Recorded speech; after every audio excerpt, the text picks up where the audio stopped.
Ding selamat kepada host karena telah mendapatkan teratai salju Tianshan 1000 tahun 10.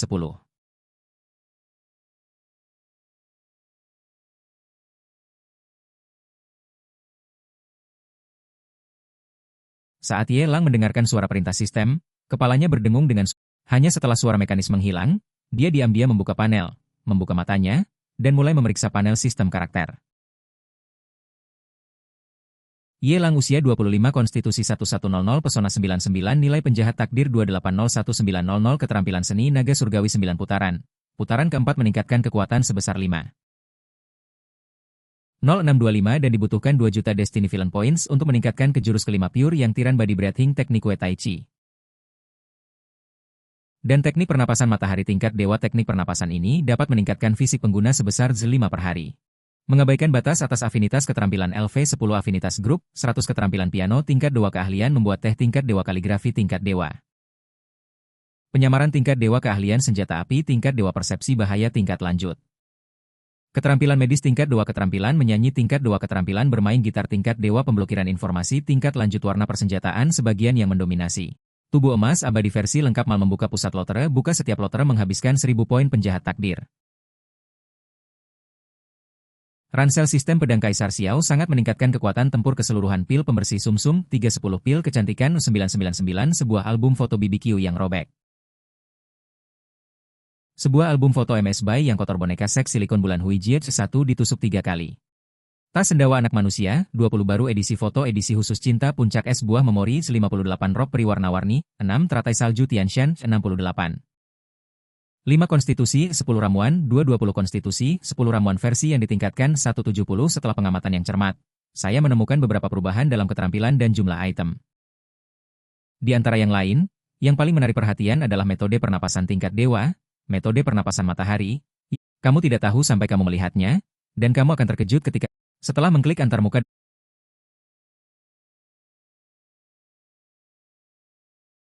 Sekaligus, apakah hanya dia yang begitu keterlaluan? Keterampilan tingkat dewa pernapasan matahari benar-benar dapat memungkinkan penggunanya untuk meningkatkan 5 poin kebugaran fisik setiap hari. Dan tidak ada efek negatif. Hal yang paling berlebihan adalah benda ini tidak memiliki batas atas. Apa artinya ini? Bukankah itu berarti jika Anda meningkatkan 5 poin sehari, itu akan menjadi 150 poin sebulan? Ada 365 hari dalam setahun. Menambahkan semuanya menjadi hampir 2000 poin. Xie Lang menarik napas dalam-dalam, memberikan kontribusi kecil terhadap pemanasan global. Rasakan dalam hati ritme pernapasan dan arah aliran udara penting dari Ye Lang berangsur-angsur tenang, dan seluruh tubuhnya menjadi seperti tungku besar dengan panas tak berujung tersembunyi di dalamnya, dan menjadi panas. Bahkan suhu di dalam Maibach telah naik beberapa derajat. Junzi berbalik dan melirik tuan muda yang dari waktu ke waktu mengerutkan kening dan alisnya yang bergerak tanpa mengucapkan sepatah kata pun. Dia menginjak pedal gas dan kecepatan Maibach meningkat seketika. Tak perlu dikatakan lagi saat ini yang harus kita lakukan hanyalah mengirim tuan muda ke alam reinkarnasi. Adapun apa hasil dari reinkarnasi, akankah aku memohon ampun atau menangis minta tolong? Dia tidak mau peduli tentang ini dan dia tidak bisa peduli tentang ini, kita hanya bisa berharap Nona Samsara akan diberkati. Bab 434 dendam antara Samsara dan Ding Utara naskah baru telah berhasil diintegrasikan. Diperlukan 800. 000 poin penjahat takdir untuk melihatnya. Apakah tuan rumah tahu sebelumnya? Ye Lang, yang duduk di kursi belakang Maibach. Akrab dengan metode pernapasan matahari? Suara mekanis dingin berdering di benaknya dan tanpa berpikir, dia segera berkata, ya. Saat serangkaian perasaan dingin mengalir dan menyebar di benaknya, Ye Lang secara bertahap memperoleh perspektif Tuhan yang mutlak tentang salinan putra keberuntungan berikutnya. Seperti yang dia pikirkan, naskah barunya adalah menantu Raja Naga. Nama putra takdir adalah Ye Chen. Setelah menikah ke dalam keluarga selama 3 tahun, dia bahkan belum menyentuh tangan istrinya. Selama 3 tahun ini, dia telah bekerja dengan rajin dalam keluarga, mengamati tugas-tugas seorang suami. Dan mahir dalam segala hal seperti mencuci pakaian dan memasak. Di malam hari, dia tidur di lantai di kamar. Hal yang paling membuat frustrasi adalah adanya tirai kedap cahaya di antara ranjang besar tempat saya dan istri saya tidur. Yang setara dengan terhalang oleh dinding tak kasat mata. TSK setelah mempelajari lebih banyak detail daripada yang Xiaoyu tahu. Ye Lang tidak bisa menahan diri untuk berseru kagum. Ya ampun, bagaimana bisa pria dewasa seperti itu menahannya selama 3 tahun? Saya sudah tinggal di ruangan yang sama dengan istri saya selama 3 tahun, tetapi kami bahkan belum pernah berpegangan tangan. Bahkan ketika dia mengendarai kompor listrik untuk menjemput istrinya bekerja. Selalu ada jarak yang jauh di antara mereka, tangan istrinya selalu memegang sandaran di belakang kompor listrik. Dan dia tidak pernah memeluk pinggang Ye Chen. Bagaimana jika Ye Lang tinggal dengan wanita itu siang dan malam? 3 hari paling cepat dan setengah bulan paling lambat. jika dia tidak membiarkan wanita itu naik ranjang atas inisiatifnya sendiri. Dia tidak pantas disebut pemburu hadiah. Tidak layak menyandang nama Taois Paujia. Bahkan lebih tidak pantas untuk mendeklarasikan kepada dunia luar. Ada 3 juta peri di dunia dan mereka semua harus membungkuk untuk melihatku. Hanya ada satu hal yang membuat Ye Lang merasa tidak nyaman. Wanita itu dan Ye Chen secara nominal adalah suami dan istri meskipun kami belum memperoleh surat nikah. Mereka sebenarnya bukan suami dan istri, tidak juga mereka saling memanggil suami dan istri dan mereka bahkan belum pernah berpegangan tangan. Namun setelah semua, Ye Lang masih sedikit peduli tentang hal ini dan selalu merasa sedikit tidak nyaman. Aku tidak tahu bagaimana menghadapi wanita ini. Mari kita bicarakan nanti dan lihat bagaimana situasinya berkembang. Sejujurnya, wanita itu dapat memberikan banyak nilai penjahat takdir. Yang dapat menyebabkan Ye Chen mengalami gangguan mental dan memberinya banyak manfaat. Ye Lang bersedia menempatkan dirinya dalam posisi yang sulit. Tetapi dia masih bisa memaksa dirinya untuk melakukannya 1, 2, 4, 5, 6 kali. Tuan, kita telah tiba di kediaman Nona Samsara. Setelah Junzi memarkir Maybach-nya, dia membuka pintu, membungkuk, dan berbisik kepada Ye Lang yang sedang berpikir. Ye Lang kembali tersadar, mendongak, lalu keluar dari mobil. Melihat lingkungan tua yang sepi di depannya. Dia mengerutkan kening dengan curiga. Ada apa? Kenapa lingkungan tua ini begitu sepi? Bahkan tidak ada satu orang pun terlihat. Ini adalah komunitas pemukiman kembali yang relatif terpencil di pinggiran kota Tianhai. Sebagian besar penduduknya adalah orang tua. Dulu, komunitas macam ini adalah yang paling hidup dengan kakek dan nenek berjalan-jalan di mana-mana. Tidak seperti beberapa perumahan komersial yang penuh dengan pekerja kantoran dan Anda hampir tidak dapat melihat orang di siang hari. Junzi mengerutkan bibirnya dan mulai bergumam aneh, sesuatu yang salah, lingkungan ini terlalu sepi. Rasanya seperti dikosongkan. Mereka berdua penasaran dan berjalan memasuki gerbang komunitas bersama-sama. Mereka belum berjalan jauh ketika 2 pria berseragam tiba-tiba muncul entah dari mana dan menghalangi jalan mereka. Mereka berteriak dingin, kami berada di Northland, orang luar harap menjauh. Ye Lang memandang Junzi dan berkata dengan nada geli, orang-orang dari wilayah utara memang luar biasa. Junzi mengangguk, raja utara yang dikenal sebagai dewa perang. Paling melindungi rakyatnya, jutaan tentara angkatan darat utara semuanya berani dan pandai bertarung. Dan paling mendominasi. Kalau begitu aku pergi dulu. Ye Lang mengangkat sudut mulutnya dan tersenyum. Junzi mengerti, maju selangkah, menatap kedua pria berseragam itu. Dan berkata dengan dingin, orang-orang dari utara muncul di kota Tianhai dan memblokir seluruh komunitas. Apakah ada perintah blokade? Kedua orang dari wilayah utara mendengar beberapa petunjuk dari percakapan antara Ye Lang dan Junzi. Dan melihat betapa Junzi tahu tentang wilayah utara, mereka harus memandangnya dengan opini yang lebih tinggi dan bertanya dengan curiga. Siapa kamu? Ada orang yang sangat berbahaya bersembunyi di komunitas ini.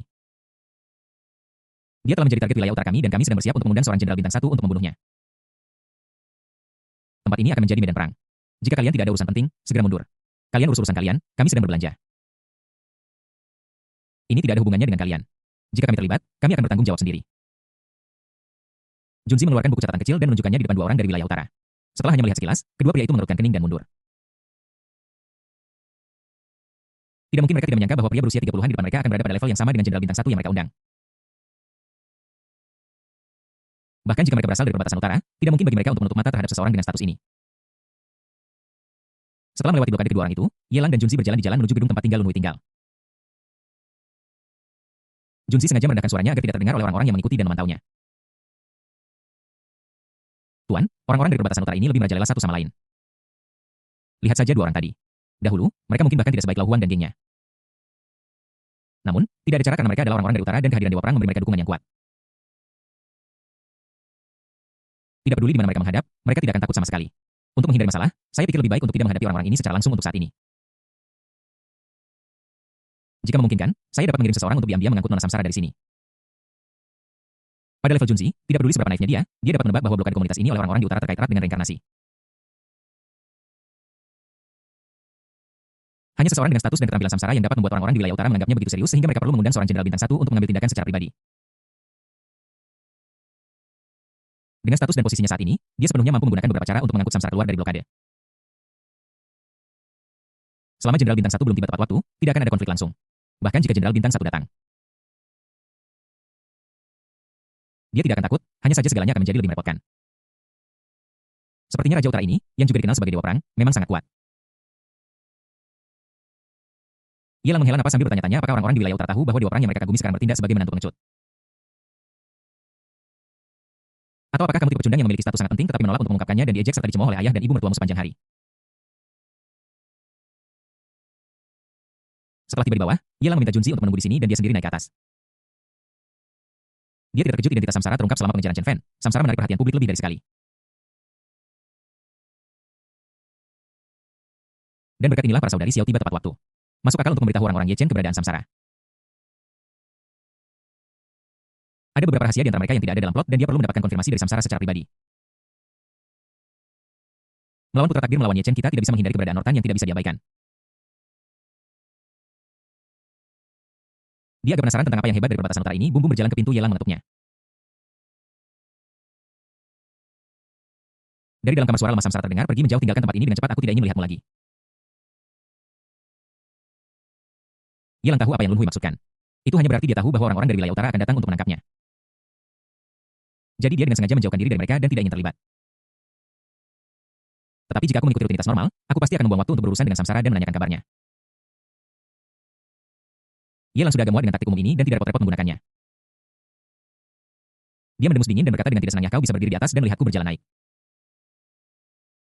Tetapi kamu tidak tahu bagaimana membuka pintu untuk menyambutku, malah kamu mengusirku, lalu apa yang kulakukan di sini? Tidak bisakah aku pergi saja? Saat dia berbalik dan bersiap untuk pergi, pintu dibuka dari dalam Samsara tanpa pucat.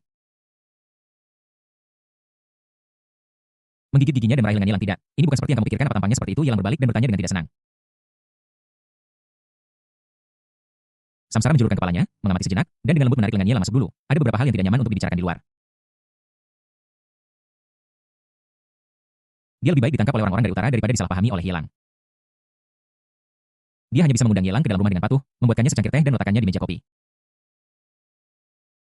Kemudian dia merosot di sofa dan berkata dengan tengah-tengah, area di luar telah diblokir ketika kamu masuk, tidak ada yang menghentikanmu?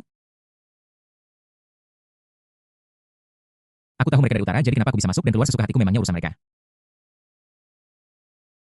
Yelang menyesap teh panas dan melihat Samsara yang lemah, lukamu belum sembuh juga, itu tidak penting. Lun Hui menggelengkan kepalanya, menyela pertanyaan Yelang. Sambil mengertakkan giginya dan berkata dengan sedikit penyesalan, saya pernah menerima misi untuk membunuh seorang pejabat tinggi di wilayah utara. Pejabat tinggi itu tampaknya seorang pengkhianat, tetapi wilayah utara tidak menemukan bukti kuat apapun. Tetapi setelah saya membunuhnya, saya sudah melanggar tabu utara dan telah dicari oleh utara sejak saat itu. Kali ini jejak pengetahuan dan orang-orang ini akhirnya menemukan kesempatan untuk menghentikanku.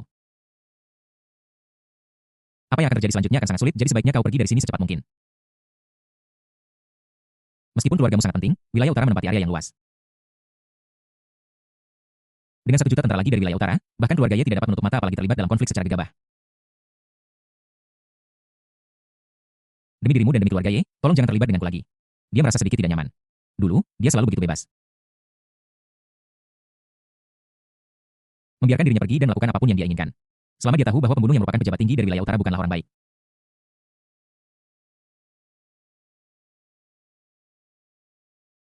Dia tidak membutuhkan bukti apapun dan bisa saja membunuhnya, bahkan jika dia dicari oleh seluruh utara. Dia tidak takut.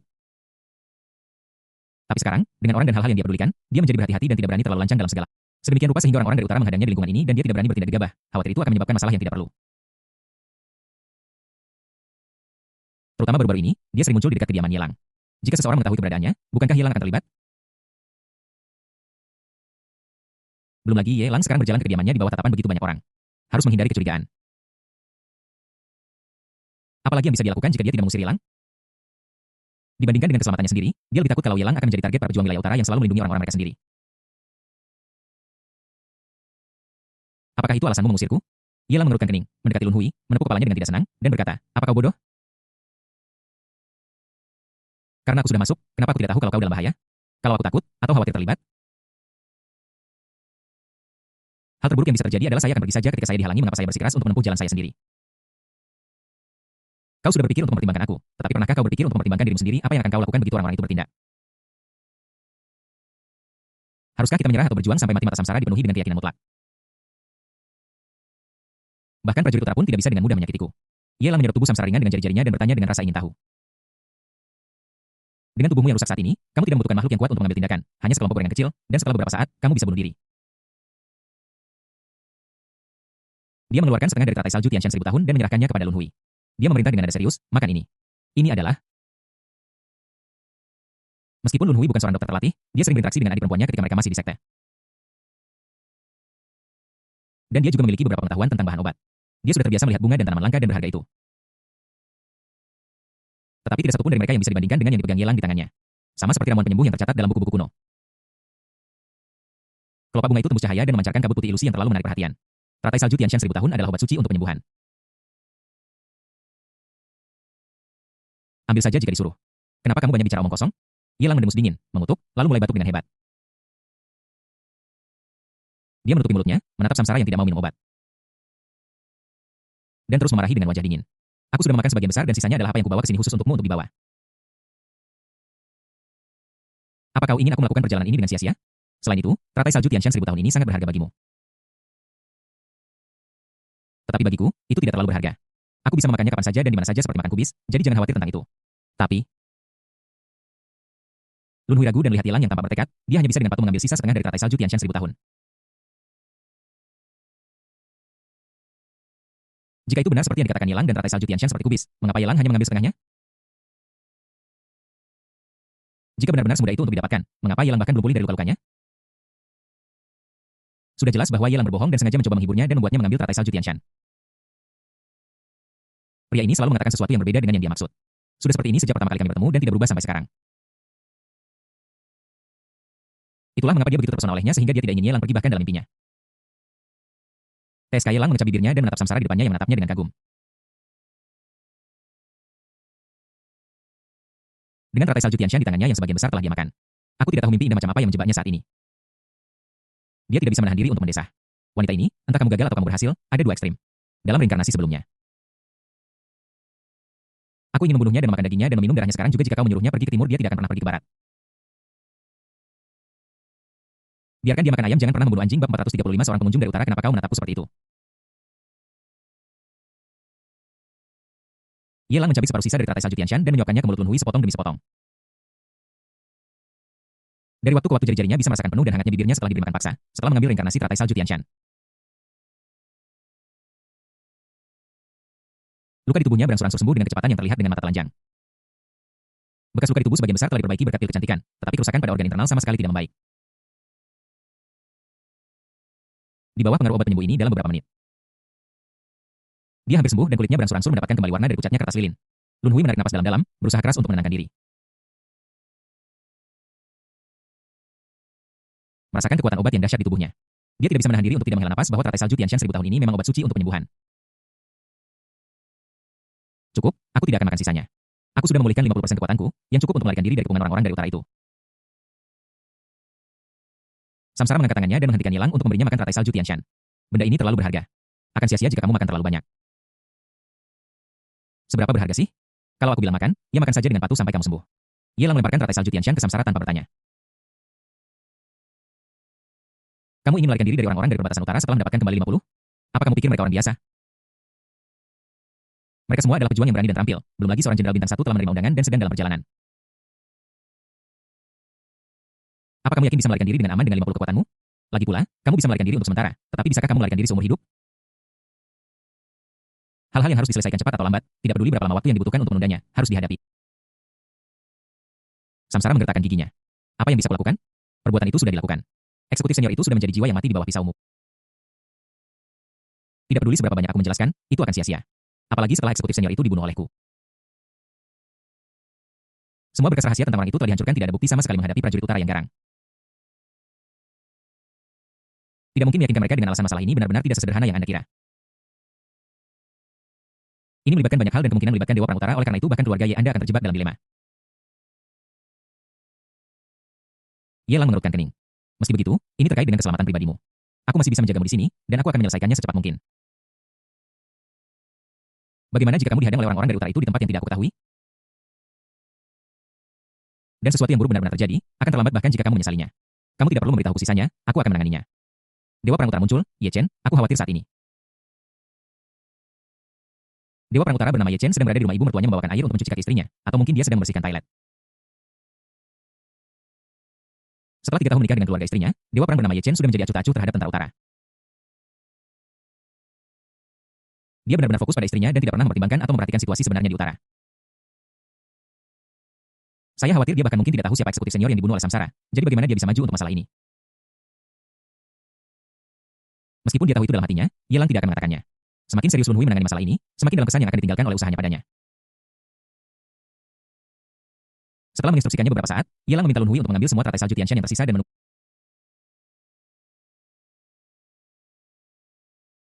Ketika Junzi yang sedang menunggu di bawah melihat kedua pria itu, dia segera menghampiri dan berbisik di telinga Yelang.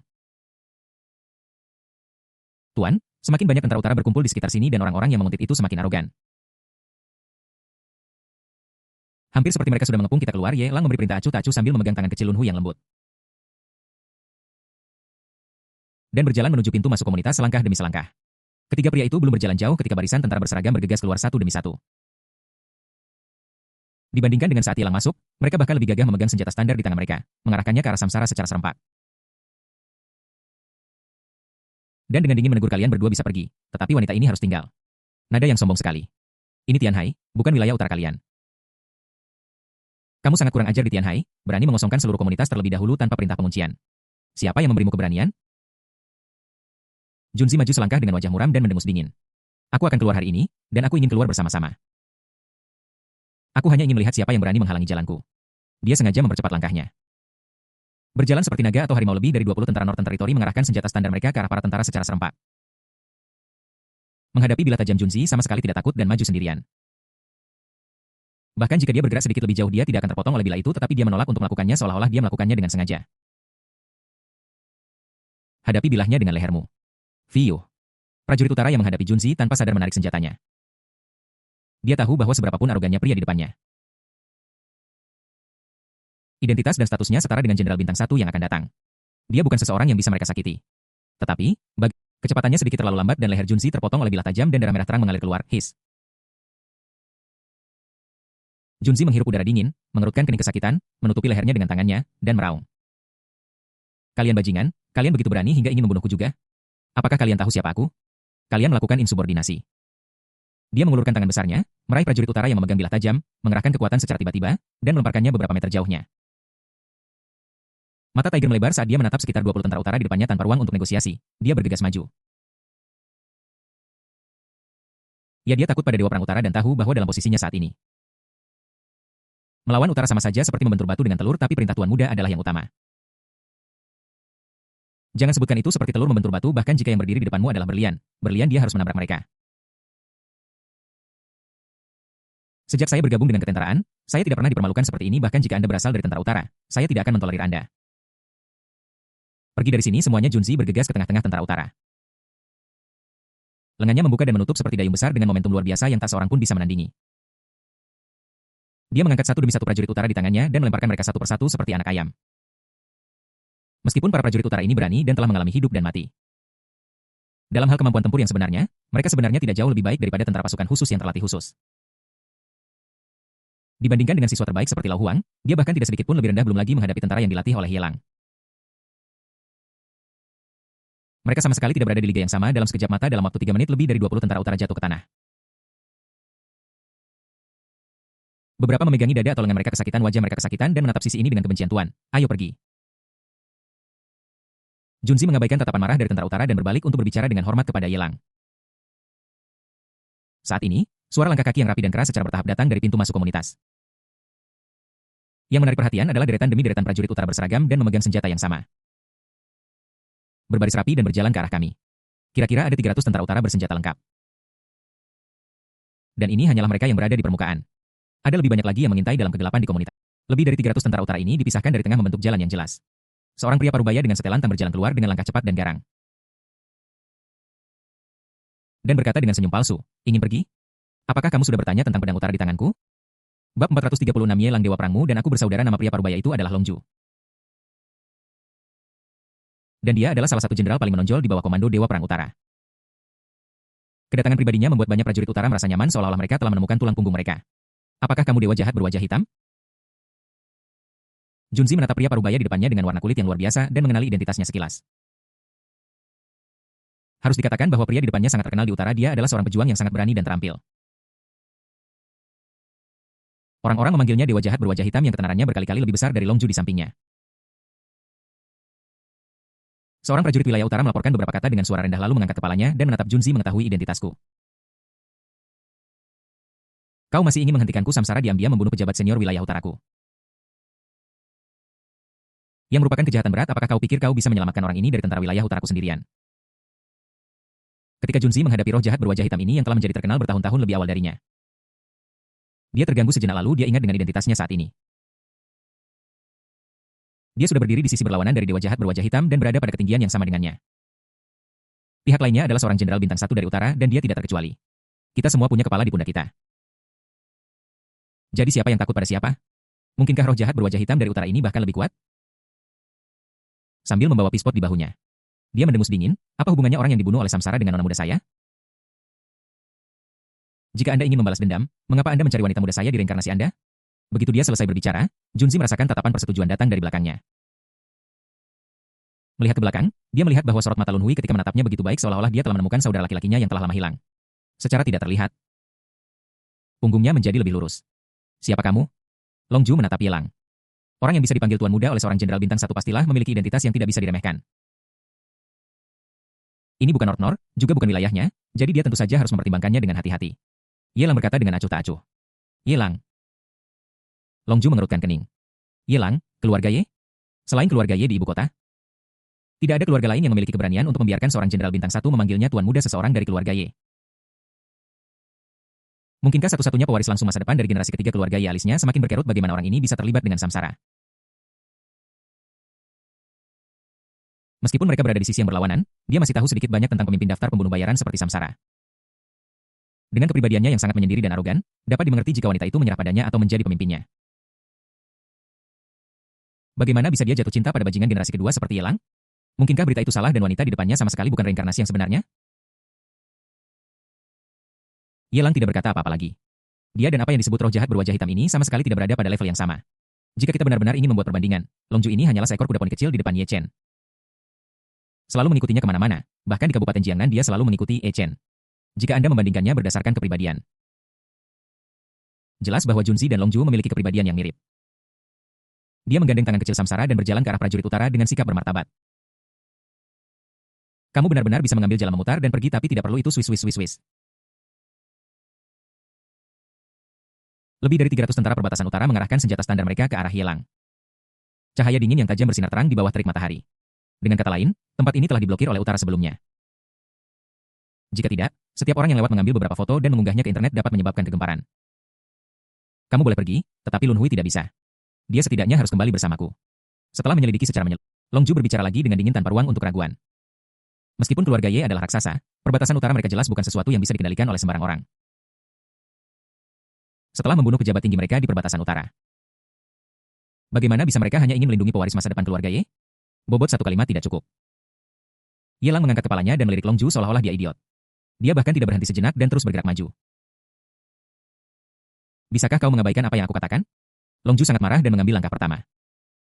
Bergegas menuju Yelang mencoba menangkap Samsara yang berada di sampingnya. Dia mendapat kabar bahwa Samsara terluka parah. Dan meskipun wajahnya tampak merona sekarang, itu mungkin palsu. Dia bisa mengalahkannya sendiri. Adapun Yelang dan Jenderal Bintang 1 ini yang kuat di luar tetapi lemah di dalam. Tidak peduli seberapa enggan mereka tidak dapat menyelamatkan Samsara darinya. Samsara menggenggam tangannya erat-erat, dan langkahnya terhenti. Dia ingin menarik tangannya dan maju untuk melawan musuh, tetapi Yelang menggenggam tangannya erat-erat, jangan lakukan apapun yang tidak seharusnya kamu lakukan. Aku, wanita Yelang, harus berurusan dengan semua ikan dan udang kecil. Di mana harga diriku? Lun Hui dengan patuh melepaskan tangannya dan membiarkan Yelang menjalin jari-jari mereka. Dia tidak melawan, tetapi pipinya memerah dan dia menundukkan kepalanya karena malu di depan banyak orang. Tepat ketika Long Ju hendak mencapai Yelang, sesosok tubuh bergegas keluar dari samping. Sebuah Tieshan Kao bajikuan standar menjatuhkan tubuh kokoh Long Ju. His Junzi terhuyung berdiri, menahan rasa sakit. Dan tidak menggosok bahunya dengan tangannya. Dia menghela napas dalam hati bahwa roh jahat berwajah hitam ini memang layak mendapatkan reputasinya. Tubuhnya sekuat besi, dan benturan itu membuatnya mundur. Jantungnya bergetar, dan dia hampir tidak bisa menahannya dan ingin berteriak. Dia menahan rasa sakit dan meraung, kalian di utara sangat kuat, kalian pertama kali memberontak terhadapku dan hampir membunuhku. Sekarang seorang jenderal bintang 1 telah tiba, dia bertekad untuk menyerang tuan muda saya. Apakah Anda pikir wilayah utara Anda tak terkalahkan? Kejahatan macam apa yang berani kamu lakukan? Long Ju memutar lehernya dan meregangkan tubuhnya. Dia merasa sangat tidak nyaman akibat pukulan barusan. Dia mengerutkan kening dan menatap Junzi. Dia sedikit waspada di dalam hatinya dan berkata dengan tidak puas, bagaimanapun, dia adalah seorang jenderal bintang 1 dengan kekuatan yang bagus. Kenapa aku tidak melihat apapun selain kemampuan untuk menyalahkan orang lain itu sangat menjijikan. Menyalahkan seseorang apakah kamu buta dan tidak bisa melihat darah di leherku atau kamu perlu memenggal kepalaku sebelum kamu bisa melihatnya? Junzi menunjuk luka di lehernya dan meraung marah, apakah kamu pikir dia bodoh sengaja menambahkan bekas luka pada dirimu sendiri? Bukankah itu hanya agar kamu bisa berbicara dengan percaya diri sekarang? Bahkan jika itu dewa jahat berwajah hitam dari utara. Selama dia bisa mempertahankan posisinya, dia akan bisa melawannya. Dia bahkan punya beberapa harapan di dalam hatinya. Dibandingkan dengan Jenderal Bintang 1 yang sudah lama terkenal ini. Seberapa kuat dia, yang selalu mengikuti Tuan Muda sebagai pengawal?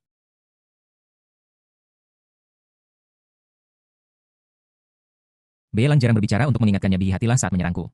Ye Zanshen dan aku bersaudara. Bab 437 ketika saatnya memanggil seseorang, pastikan untuk melakukannya. Bagaimanapun juga, Dewa Perang Utara itu telah melayani cuci kaki untuk wanita selama 3 tahun. Jika ini terjadi di masa depan, bagaimana jika benar-benar ada hubungan yang tidak jelas? Mengesampingkan fakta, tidak bisakah dia menjadi teman dekat Ye Chen? Anda melebih-lebihkan kemampuan Anda sendiri. Seorang jenderal bintang 1 dari ibu kota berani menghalangi jalanku? Jika perbatasan utaraku seperti ibu kotamu, begitu damai dan harmonis tanpa perselisihan, bukankah itu hebat? Longju mencibir, sama sekali tidak menganggap serius jenderal itu. Kekacauan di utara dipadamkan oleh jutaan tentara utara. Dan dia adalah seorang jenderal bintang 1 di utara, perwira paling cakap di bawah komandan tertinggi. Bagaimana dia bisa dibandingkan dengan posisi tidak berdaya dan menganggur seperti Junzi? Kekuatan dan keterampilan membunuh tidak benar-benar terkait. Dia menarik keluar pedang tajam dari pinggang prajurit di belakangnya, mengayunkannya dan menebas ke arah para prajurit dengan suara siulan. Angin meniup bilah pedang memperlihatkan sisi dinginnya menghadap wajah Junzi kemudian. Ye Lang menarik keluar 2 belati yang terikat pada sarung hitam dari antara kaki samsara dan melemparkannya. Junzi menerimanya, berterima kasih padanya, lalu mundur selangkah, menyilangkan kedua belati di depannya. Dan menggunakan kekerasan untuk memblokir serangan pisau besar, klang.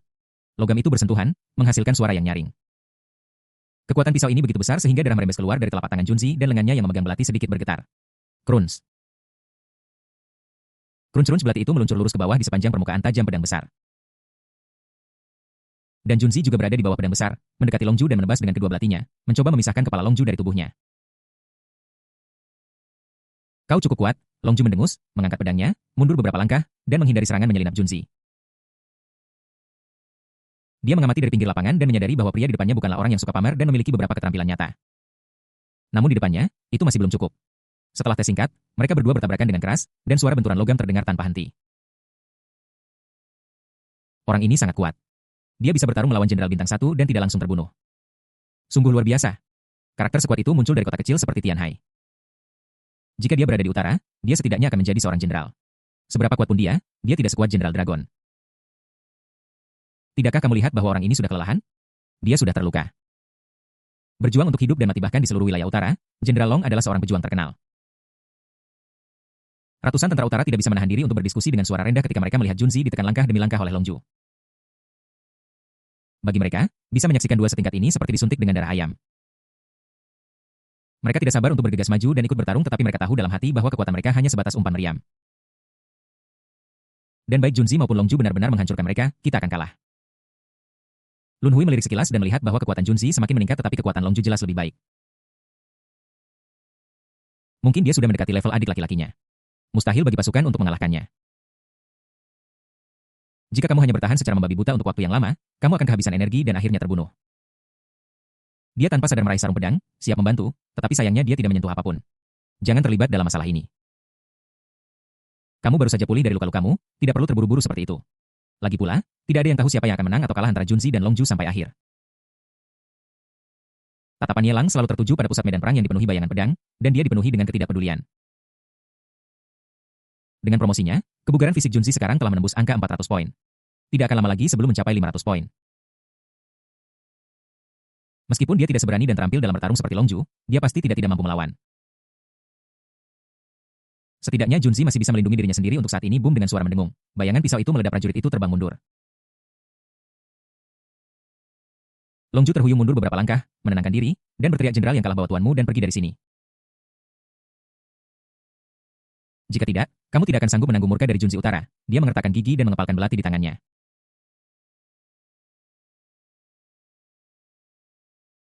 Dia tidak menyadari darah yang mengalir keluar. Brengsek, kentut anjingmu. Siap. Dia memasukkan pil kecantikan ke dalam mulutnya dan menelannya. Luka di tubuhnya sembuh dengan cepat pada kecepatan yang terlihat dengan mata telanjang.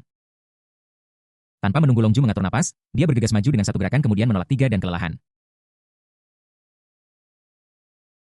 Ini adalah cara paling tepat untuk menggambarkan Longju dalam pertempuran pertama. Longju memegang kendali dan sangat menekan Junzi. Namun kedua kalinya, sebelum dia sempat mengatur napas. Junzi sudah bergegas di depannya dan mereka mulai berkelahi lagi tanpa memberinya kesempatan untuk menolak. Dibandingkan dengan napasnya yang tidak teratur, napas Junzi menjadi semakin stabil selama pertarungan. ketiga kalinya. Para prajurit sudah menekan Long Ju. Menghadapi para prajurit yang memegang dua belati, Long Ju akan kehilangan nyawanya jika tidak berhati-hati. Mundur lagi dan lagi, tidak ada cara untuk mundur sampai dia dibunuh oleh Junzi dan mundur di depan ratusan tentara utara. Tuan Naga dikalahkan, bagaimana ini mungkin? Bagaimana bisa Jenderal Naga, jenderal yang selalu menang, dikalahkan di kota Tianhai? Terdengar bisikan diskusi di antara para prajurit utara. Mendengar kata-kata ini, Long Ju mengertakkan gigi dan merasa sangat malu dan marah. Dia mencoba yang terbaik untuk tenang, berdiri teguh dan meraung dengan marah seolah-olah dia telah melihat penjahat licik. Obat apa yang kau pakai? Demi seorang putra generasi kedua, kamu bersedia mengorbankan kemungkinan masa depanmu dan melindungi pikirannya hari ini. Bahkan orang bodoh pun bisa melihatnya. Bukannya Junzi menjadi lebih kuat, tetapi dia menjadi lebih lemah. Pil yang diminum Junzi memiliki efek ajaib dalam memulihkan diri dari cedera dan memulihkan kekuatan fisik. Obat ini bekerja sangat cepat sehingga pasti memiliki efek samping yang besar dan bahaya yang tak ada habisnya. Ini seperti menyatakan bahwa bukan karena dia lemah dan musuh kuat, tetapi pihak lain menggunakan cara-cara yang tercela dan tidak tahu malu. Junzi menyeka darah dari sudut mulutnya, mengambil pil kecantikan lagi, dan memutar matanya. Kau tidak bisa mengalahkanku. Jadi, kenapa kau menjebakku di sini? Kau bilang aku menyalahkanmu, tapi sekarang kau cukup pandai melempariku lumpur. Apakah pil kecantikan berbahaya? Apa dia tidak tahu apakah obat yang diberikan Tuan Muda berbahaya atau tidak? Jangan bicara tentang Tuan Muda itu sendiri. Hanya berdasarkan efek setelah menggunakannya, Manajer Zhang dari Xianzilian mengacungkan jempol dan mengatakan itu bagus. Tuan, ayo pergi. Orang ini bukan tandinganku. Jika dia berani menghentikanku lagi, aku akan menggunakan dua pisau ini untuk menarik pantatnya dan membuka matanya. Junzi berteriak dua kali berisyarat dengan dua belati di tangannya dan mengancam Long Ju bahkan sebelum Ye Lang bisa mengambil langkah. Long Ju meraung dengan sembrono seolah-olah untuk meningkatkan moral tentara utara atau untuk berbicara untuk dirinya sendiri. Di mana para prajurit utara? Mereka yang membunuh orang-orangku di utara. Jika seseorang melindungimu, apa gunanya? Bunuh, bunuh, bunuh. Raungan memekakan telinga keluar dari mulut lebih dari 300 prajurit wilayah utara. Membentuk gelombang suara satu demi satu bergegas menuju Ye Lang. Lun Hui mengerutkan kening dan menatap Ye Lang seolah bertanya apa yang harus dilakukan selanjutnya. Lebih dari 300 prajurit utara tidak punya cara untuk benar-benar menahan mereka, tetapi para prajurit utara ini lebih berani satu sama lain. Jika mereka bersikeras menghalangi jalannya, dia harus berjuang keluar bahkan jika dia ingin keluar. Saat itu kita akan berperang dengan utara sampai mati. Jangan cemas. Makanlah makananmu satu suapan demi satu suapan dan lakukan sesuatu selangkah demi selangkah. Ye Lang melambaikan tangannya dengan acuh tak acuh, mengabaikan teriakan lebih dari 300 tentara utara. Melihat ke kejauhan, mereka melihat deretan truk hijau tua melaju di jalan tidak jauh dari sana. Menerobos blokade dan bergegas menuju bab 438. Misteri melindungi kekurangannya. Bum bum bum, satu demi satu. Truk-truk hijau tua datang dengan cepat dan parkir dengan tertib di jalan utama di pintu masuk komunitas perumahan relokasi. Segera setelah itu, penjaga wilayah berpakaian seragam merah melompat dari truk. Seseorang mengangkut hampir 30 orang, dan lusinan truk dengan warna yang sama mengangkut hampir 1000 penjaga wilayah yang bersenjata lengkap. Setelah melompat keluar dari gerobak, mereka segera membentuk pengepungan besar yang mengelilingi lebih dari 300 tentara utara. Situasi pembuatan bola-bola ketan terbentuk. Penjaga wilayah, mengapa orang-orang ini ada di sini? Tidak bisakah kau melihat seragam kami? Tidakkah kamu tahu kami berasal dari tentara utara? Beberapa prajurit tentara utara tidak bisa menahan diri untuk tidak mengerutkan kening ketika melihat situasi ini. Tetapi tidak ada yang takut meskipun mereka tahu mereka bukan tandingan mereka. Mereka masih mengerahkan senjata mereka ke pengawal kaunti yang mengepung mereka bahkan jika lawan memiliki keunggulan mutlak dalam jumlah. Long Ju mengerutkan kening melihat pria parubaya yang turun dari kursi penumpang sebuah truk. Melihat lambang di tubuhnya dan mendengus dingin Panglima Pengawal Kabupaten, kau begitu perkasa. Apakah kau berencana menangkap seluruh 300 prajurit utaraku dalam satu serangan? Utara memiliki keberanian seperti itu bahkan meskipun pria parubaya di depannya lebih dari satu tingkat lebih tinggi darinya dalam posisi. Long Ju tidak menunjukkan rasa takut apapun di dalam hatinya, dia hanya menghormati dewa perang apalagi panglima penjaga wilayah. Bahkan jika gubernur wilayah datang dia bahkan tidak akan menundukkan kepalanya. Long Ju sangat berani sehingga kamu berani begitu merajalela di Tianhai. Ini adalah wilayah Jiangnan, bukan perbatasan utaramu. Kamu telah memblokir suatu tempat secara pribadi. Apakah kamu tahu bahwa kamu telah melanggar hukum wilayah Jiangnan? Mempertimbangkan kontribusimu dalam melindungi perbatasan utara. Aku tidak akan mengganggumu. Silakan pergi segera. Jika tidak, kamu akan menanggung akibatnya sendiri. Wajah pria parubaya itu muram seperti air dan dia menatap Long Ju tanpa sedikit pun emosi. Jika Dewa Perang Utara datang, dia masih akan sedikit takut. Tetapi seorang jenderal bintang 1 di bawah komando Dewa Perang tidak dapat menyebabkan gelombang apapun di depannya. Apakah kamu akan membuat musuh dari perbatasan utaraku? Long Ju gemetar karena marah.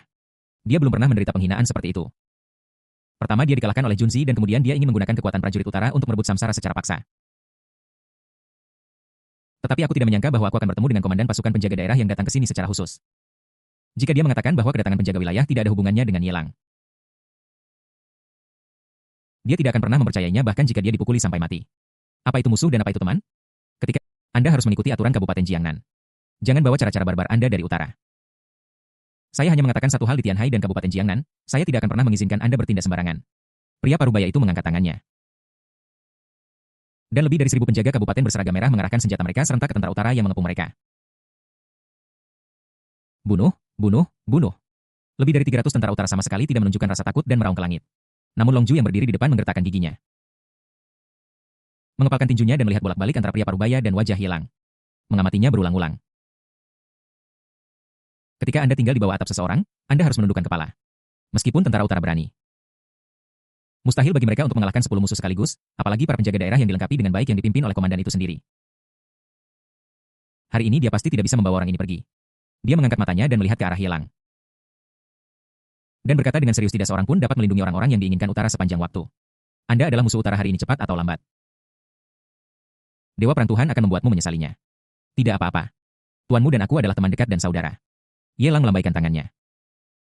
Wajahnya tenang mendengus Long Ju mendengus dingin dan tanpa mengucapkan sepatah kata pun dia memimpin lebih dari 300 tentara utara dan orang-orang yang bersembunyi di kegelapan untuk mundur. Hanya setelah semua pasukan perbatasan utara pergi, lebih dari 1.000 penjaga daerah mengikuti. Dari awal hingga akhir, tidak ada satu kata pun yang terucap dengan sia-sia. Bahkan komandan pasukan penjaga wilayah hanya melirik Yelang. Berbalik dan pergi tanpa mengucapkan sepatah kata pun. Datang dan pergi dengan tergesa-gesa. Junzi berjalan maju dengan ekspresi bingung di wajahnya dan menatap Yelang dengan curiga.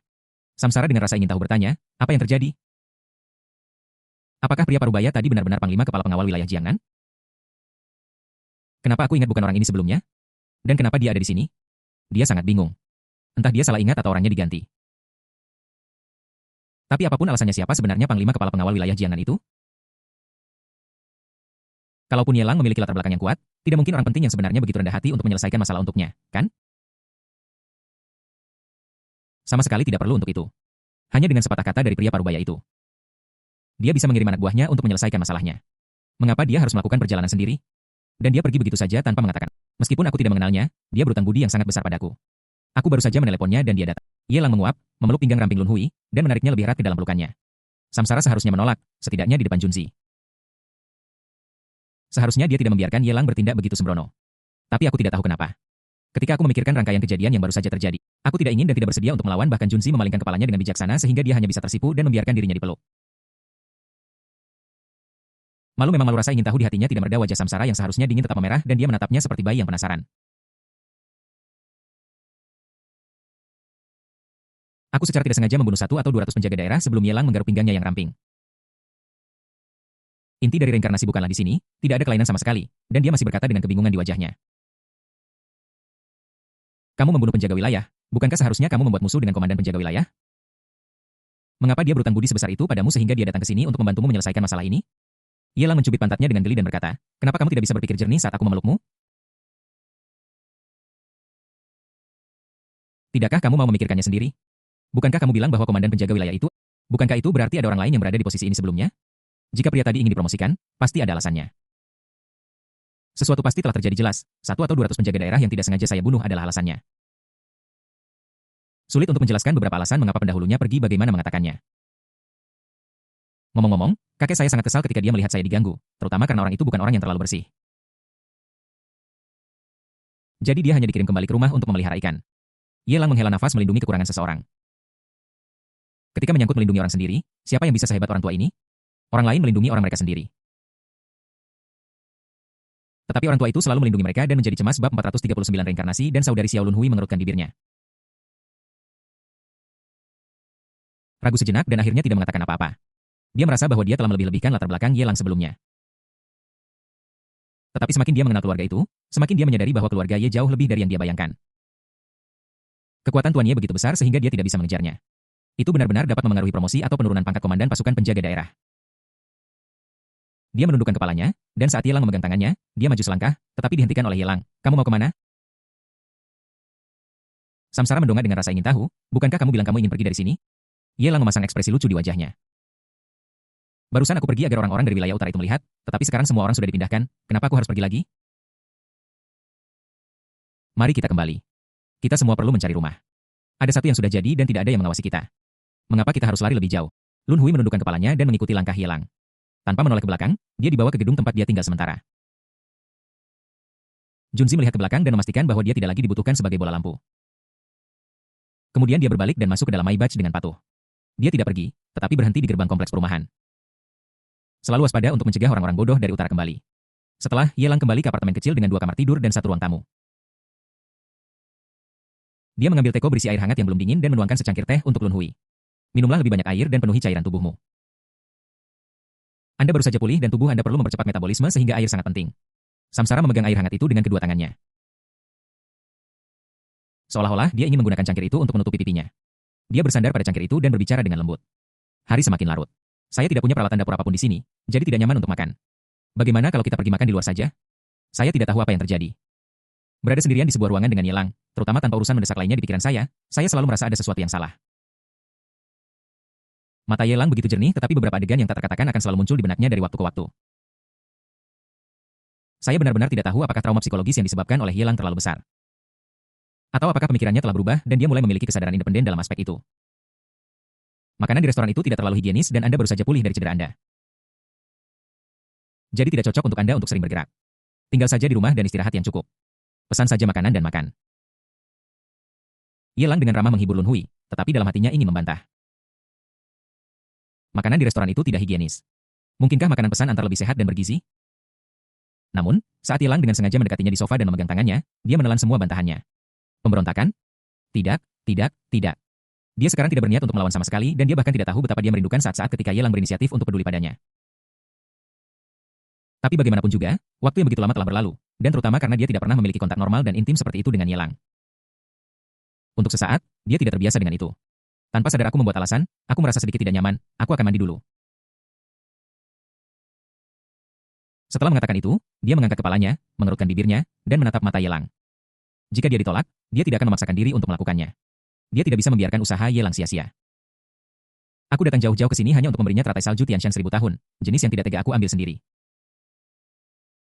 Dia bahkan berusaha keras untuk membantunya menyelesaikan masalah yang dia sebabkan di masa lalu tidak peduli dari perspektif emosi atau akal. Dia tidak memenuhi syarat dan tidak mau menolak permintaan Ye Lang selama Ye Lang mengucapkan sepatah kata dia perlahan akan menerimanya tidak peduli betapa tidak nyamannya perasaannya. Namun Ye Lang tidak lagi tidak sabar seperti sebelumnya, dia melonggarkan tangannya dengan ekspresi serius di wajahnya dan mengangguk. Betul sekali. Teratai salju Tianshan 1000 tahun adalah obat suci untuk penyembuhan. Tidak hanya dapat memperbaiki luka tetapi juga secara tidak langsung membantumu mengeluarkan banyak kotoran dari tubuhmu. Ye Lang yang begitu serius sebenarnya sedikit bingung ketika dia berbicara tentang reinkarnasi. Kenapa rasanya seperti aku menjadi orang yang berbeda? Serius sekali. Kenapa kamu harus seserius itu? Tiba-tiba. Dia tidak bisa melakukan apapun tentang hal itu dan bahkan menyesal bahwa dia seharusnya tidak menemukan alasan seperti itu sehingga sekarang dia hampir tidak bisa turun dari kuda. Jika aku pergi, aku akan merasa enggan untuk pergi. Jika aku tidak pergi, itu akan tampak seperti aku munafik. Setelah mempertimbangkan dengan cermat, dia menatap Ye Lang untuk sementara waktu dengan sedikit kebencian. Ketika dia tidak mendapat respons, dia bangkit, mengambil pakaiannya, dan pergi ke kamar mandi. Bruk. Air hangat menyembur dari kepala pancuran menciptakan tetesan air jernih di kulit putih Samsara. Yang mengalir menuruni sosoknya yang anggun dan menetes ke ubin lantai. Apakah Ye Lang yang berubah? Atau apakah dia tidak cukup feminin?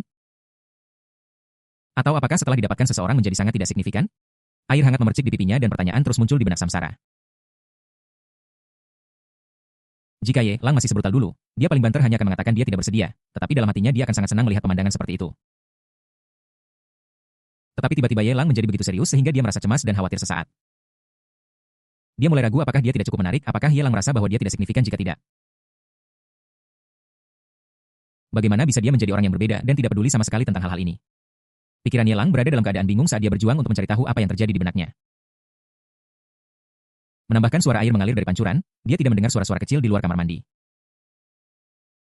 Tiba-tiba sebuah tubuh mendekat dari belakang, Samsara merasa seperti disambar petir dan tanpa sadar dia terhuyung 2 langkah ke depan. Pipinya memerah, dia melirik ke belakang dan berkata dengan malu-malu, "Kamu, bagaimana kamu bisa masuk?"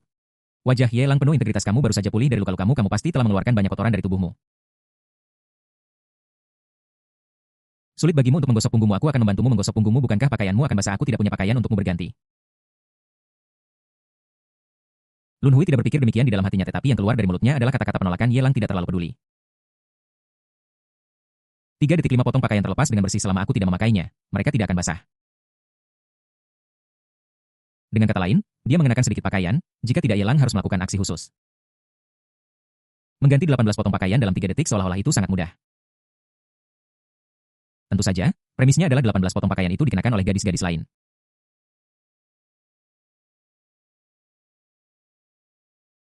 Saat Yelang menyeka dengan lembut, Lun Hui perlahan menenangkan hatinya yang gelisah. Hidup itu aslinya biasa saja dengan sedikit keberuntungan dan kebahagiaan. Bagaimana bisa ada begitu banyak cinta antara kau dan aku? Yelang juga terbuat dari daging dan memiliki luka di tubuhnya. Jadi bagaimana mungkin dia memiliki pikiran semacam itu? Benar-benar dia yang menilai orang lain berdasarkan standar rendahnya sendiri. Ding selamat kepada tuan rumah karena mendapatkan nilai penjahat takdir 1000 disertai dengan suara perintah sistem. Samsarawa yang menutup mata indahnya tiba-tiba bergetar seluruh tubuhnya, dia menggigit bibir merahnya terlalu malu untuk menolehkan kepalanya.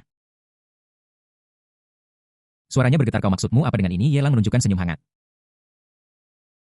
Mengaktifkan skill Affinity level 10 merapikan rambutnya ke belakang dengan tangannya dan menjawab dengan serius menggosok punggung kusap bagian dalamnya. Di sisi lain, Xiao Cucu dan Xiao Bingbing yang diusir dari rumah kontrakan mereka oleh Yelang sedang minum kopi di sebuah kafe. Saat mereka mengobrol tentang hal-hal acak, mereka tiba-tiba melihat truk-truk mengangkut penjaga kaunti.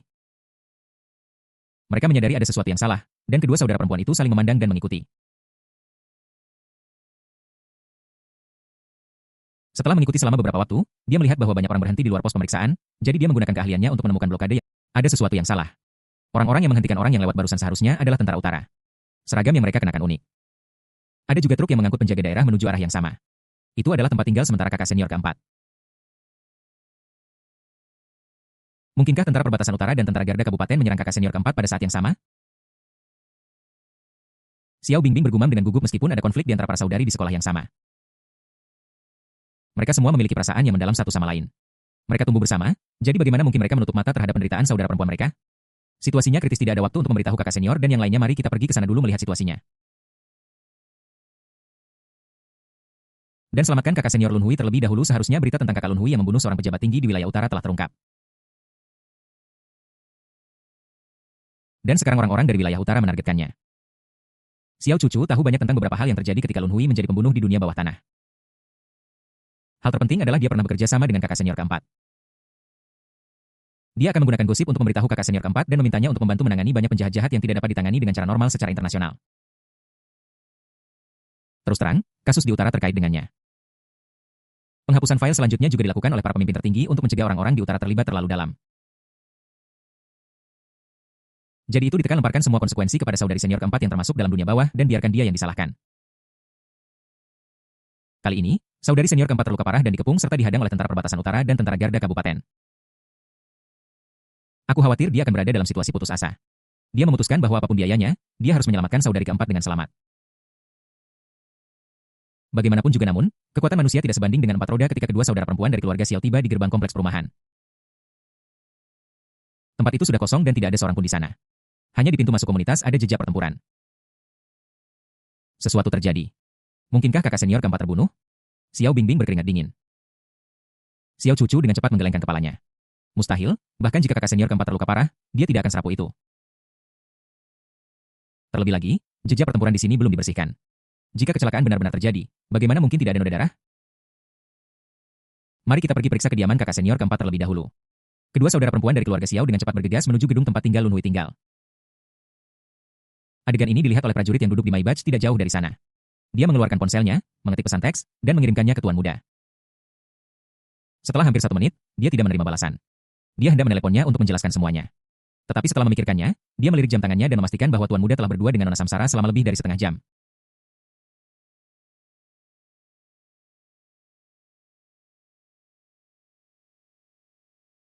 Menurut akal sehat, tuan muda tidak akan punya waktu untuk melihat ponselnya saat ini. Jika itu mengganggu orang lain, itu akan tidak menyenangkan. Dia telah melakukan apa yang harus dia lakukan dan yang bisa dia lakukan sekarang hanyalah mempercayai tuan muda. Tidak perlu khawatir.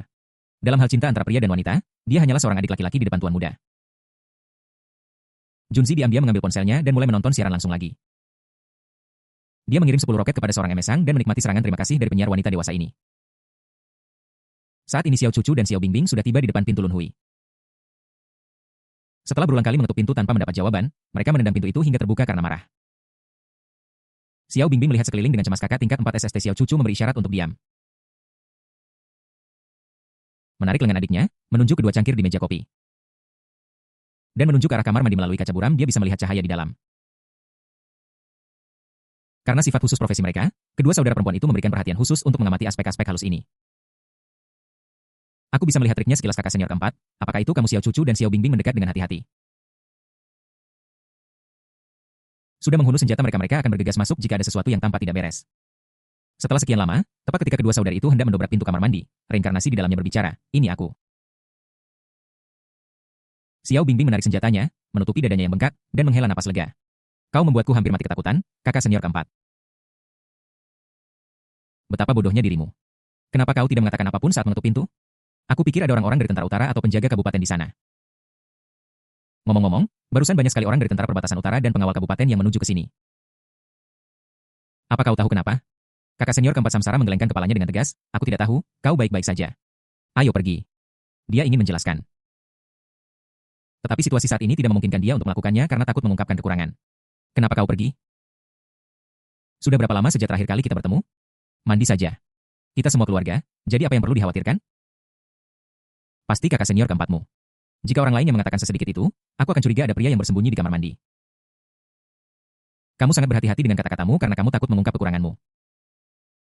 Xiao Bingbing duduk di sofa dengan ekspresi nyaman di wajahnya sambil memegang kedua cangkir dan memeriksanya kakak senior keempat. "Cangkir siapa ini? Mungkinkah ini pacarmu di luar?" "Benar, pria bernama Chen Fan itu sudah mati. Tidak perlu membuang waktumu untuknya." Kakak senior keempat, pria itu tidak sepadan. Sudah waktunya untuk mencari pasangan yang tepat untuk diriku sendiri. Mengetahui bahwa kakak senior keempat tidak dalam bahaya, Xiao Bingbing segera santai dan membuat lelucon dengan sengaja. "Aku tahu betul karakter kakak senior keempat di dalam hatiku. Dan ada beberapa hal yang tidak bisa aku lakukan. Itu sebabnya aku mengatakan itu karena kakak senior keempat sedang mandi dan aku tidak bisa melakukan apapun padanya." Xiao Cucu melirik adiknya, merasa ada sesuatu di balik kata-katanya. Dan mengerutkan kening saat dia bertanya, "Kamu meminta kakak senior keempat untuk mencari pacar, apakah kamu punya ide yang sama?" "Ya, apa salahnya punya ide ini?" Xiao Bingbing tidak setuju. "Aku pikir kakak ipar. Belum lagi latar belakang keluarganya yang jarang ada di seluruh negara naga. Tidak ada yang perlu dipermasalahkan dari penampilan pribadinya. Para selebriti di internet belum tentu setampan Ye Xiao. Dibandingkan dengan Ye Xiao, mereka kurang memiliki sisi kejantanan." Xiao Bingbing, Xiao Cucu marah. Dia tahu bahwa saudara perempuannya tidak memiliki niat baik di hatinya. Dia sudah melihat petunjuknya, tetapi dia tidak menyangka bahwa dia benar-benar berpikir demikian di dalam hatinya dan mengatakannya dengan lantang. Ini benar-benar tanpa harapan. Seolah-olah dia ingin berdiri di atas dasar moral yang tinggi untuk menuduh adiknya, Xiao Cucu mendesak senior Sister Lun Hui di kamar mandi. "Kakak senior 4, lihatlah seperti apa Bingbing sekarang. Tidak masalah jika dia hanya ingin mencari pacar. Tetapi dia juga mengarahkan pandangannya pada Yelang. Semua orang tahu bahwa Yelang adalah tunangan kakak perempuan tertua. Dan mereka akan menjadi suami dan istri mulai sekarang. Bukankah pemikiran semacam ini layak untuk ditolak?" Samsara berkata dengan dingin. "Tidak apa-apa, pergi saja." Xiao Bingbing hanya berbicara dengan santai. "Tetapi bagaimana dengan dia? Saya telah mengambil alih tugas senior dan membantunya memenuhi tugas tersebut. Jika Xiao Bingbing hina, lalu siapa yang tahu berapa banyak ludah yang akan dia terima seumur hidupnya?" Bab 440 Dragon Martial Ye Chen. "Kakak, jika kamu baik-baik saja, jangan seret kakak keempat ke sisimu. Bagaimana mungkin kamu tidak tahu siapa kakak keempat itu? Paling banter, kami hanya mengatakan bahwa kami ingin dia mencari pasangan, tetapi kenyataannya, itu hanyalah angan-angan." Chen Fan paling dekat dengan kakak keempat pada awalnya dan bisa dikatakan mereka adalah teman masa kecil. Tetapi apa hasilnya? Kami bahkan belum pernah bergandengan tangan selama bertahun-tahun ini. Inilah perlakuan yang Chen Fan dapatkan. Bagaimana jika itu orang asing lainnya? Jika Anda berani mendekati kakak keempat, Anda mungkin akan dibunuh olehnya bahkan sebelum Anda bisa memanfaatkannya." Xiao Bingbing mencoba membujuknya dan dia merasa lucu melihat saudara perempuannya sendiri ingin menyeret kakak senior keempat bersamanya untuk meremahkannya. "Ini milik siapa?" Seperti menyalakan lampu dan memasuki toilet yang baru dibangun di tengah malam. "Mencari masalah, sial, saat tidak ada yang bisa dilakukan, sial. Lagi pula, apa yang dia katakan adalah kebenaran. Ye Lang memiliki, bahkan kakak senior yang menyendiri dan acuh tak acuh pun tidak berani bertindak terlalu semaunya di depannya. Untuk pria yang bahkan bisa menaklukkan kakak senior, apalagi yang perlu diragukan? Jika itu pria lain, bagaimana mungkin dia tertarik padanya? Simpan trik kecilmu atau jika kakak senior mengetahuinya, kau akan berada dalam masalah besar." Xiao Cucu mendengus dingin, dan ketika dia memikirkan sosok kakak seniornya, tekanan tak terlihat tiba-tiba muncul di hatinya.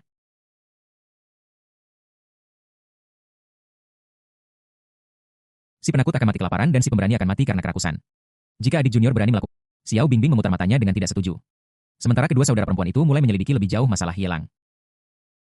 Samsara di kamar mandi sudah tidak ingat berapa kali lengannya merosot ke bawah dinding. Dia merasa pergelangan tangannya agak sakit karena tangannya berada di dinding terlalu lama.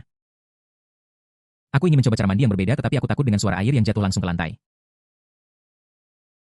Tidak ada cara untuk menutupi suara-suara lain jadi aku hanya bisa menggertakkan gigi menutup mata dan menahan ketidaknyamanan itu.